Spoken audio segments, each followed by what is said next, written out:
very excited about it. I'm here to introduce two extraordinary people.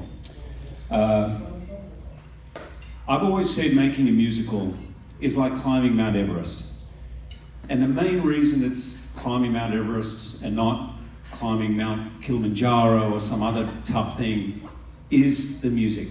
Because of all the things you've got to get right, the music is so hard. You have to ask an audience, particularly in this case, which is an original movie musical, where none of the audience have heard the music, they haven't seen it on a Broadway show, it's not it's not a jukebox musical, it's not a rehash, it's brand new. You need them to get into the story, hear songs for the first time, and those songs to stick in their head and to never leave. It's a very, very difficult thing. And when we first got the green light from the very brave and our incredible partners at Fox, it had not been done for 23 years in Hollywood. So I think La La Land was probably greenlit around about the same time, both our movies, but we certainly had never heard of La La Land, nor had anyone at Fox. But it took great courage, and I'm really so grateful to everyone at Fox and all those people who really came on this journey with us.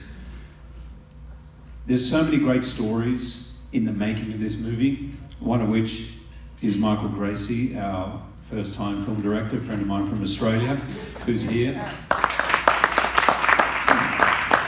But one of my favourite stories is how we got Justin and Benj.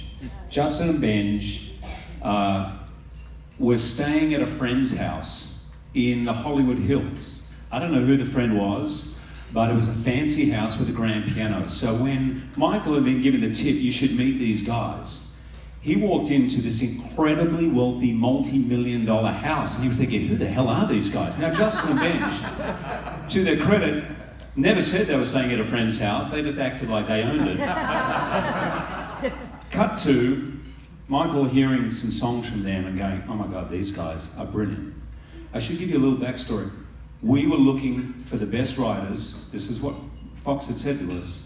Right, so let's go to the best writers in the world, the most famous, most successful writers, and let's get all of these writers to pitch our songs, and we'll use those songs. Because for a Barnum musical, it had to feel modern. It had to feel like it was going to exist on the radio, that everybody from age 5 to age 90 is going to love it, not some period sort of music that would have sounded like it was from the 1850s. So we were looking at the greatest writers, Pharrell Williams, Bruno Mars, you name it. So Michael's on board with Justin and Benj.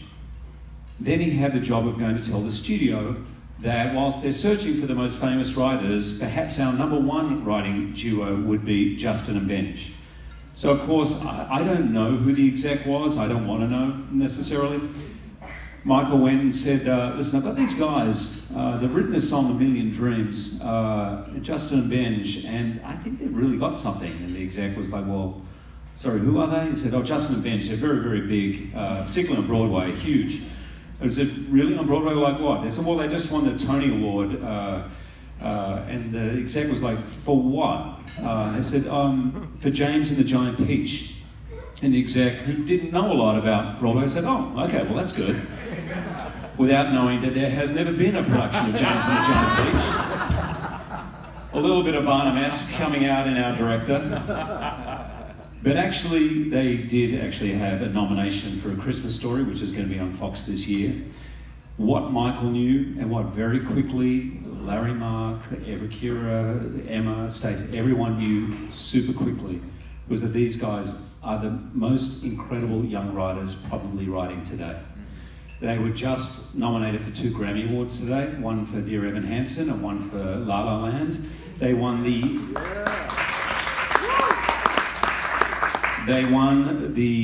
Tony Award for Dear Evan Hansen. I listened to that cast album literally every day of my life. It is genius. They won the Oscar for La La Land last year. But I'm most proud to say that we got them first 5 years ago. And hopefully soon you'll actually be buying that house that you were slumming in your friend's house. But anyway, it is honestly, to me, one of the greatest joys, this collaboration we've had with these 2 young writers, and I couldn't be more proud to stand here today. So I see you now. To introduce our friends, and I think the most talented writing team alive today, Justin and Benj. Dr. Paul being present.